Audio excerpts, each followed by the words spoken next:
Well, if I said the AFC North was the toughest division, this one in the NFC, take no prisoners.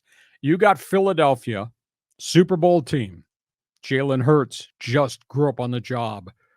Unbelievable, gifted wide receivers. Bunch of Warriors offensive front. Lived off their defense. And then they go into the draft and they get Jalen Carter and Nolan Smith to go with what they had last year in Jordan Davis.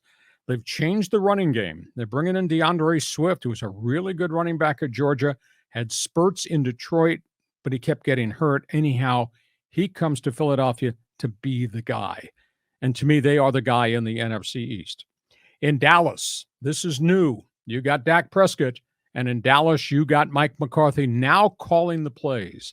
I'm not going to say McCarthy is on the hot seat because Jerry Jones has not had a history of hitting the eject button on people. But they really need to win because they have not won in a long time. Super Bowl, that was a long time ago in the Troy Aikman era. Yeah. Dallas has got Dak. They just signed Brandon Cooks, the veteran receiver, to complement Michael Gallup and all the young guys, C.D. Lamb, et cetera, at wide receiver. They got, finally, for the first time in a year and a half, a really healthy offensive line. And defense, where the hell is Micah Parsons? How do I block him? And then you got all the other guys that play off what Micah Parsons does. I think you may not like Jerry Jones. I think this is a really good Dallas Cowboy team. We'll see what the Mike McCarthy era is like now with the offensive coordinator, Kellen Moore, having vacated and gone to the Chargers. New York Giants, I think the big question at the Meadowlands, is that quarterback for real? You know, Daniel Jones was a high draft pick and just they threw him into the water and he almost sunk. And he bounced back. He had a really good year last year. Statistically, throw it, scramble, run it. But if you're a scrambling quarterback, you're eventually going to get hurt. I think the other thing is they're not going to creep up on anybody anymore. I think people will now know what they do offensively. They don't have a lot of sexy names at wide receiver. They do have Saquon Barkley. They do play really hard with a lot of young guys on defense. So can the Giants repeat what the Giants did last year? Because they were kind of fascinating in the first 2/3 of the season. Washington's got a great defense. Holy cow. I mean, you look at their front seven, I wouldn't want to try to move the football against them. They got Ron Rivera. Is the offense good enough? We're going to find out. They're giving the ball to this kid from North Carolina, Nick Howell. He's going to be the starter. It better work. They don't have a lot of skilled people around him. They got a running back in Antonio Gibson. They got a really good receiver, hyphen kind of tight end in Terry McCollum. But I don't know that Washington's got enough. I still think they're far back in the pack. But what they do have is a new owner in Josh Harris, now that Daniel Snyder's gone to England.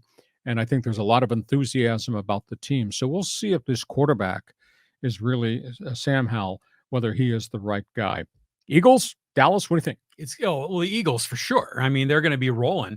But I'm always curious about the soap opera in Dallas because they seem to disappoint their fans so often.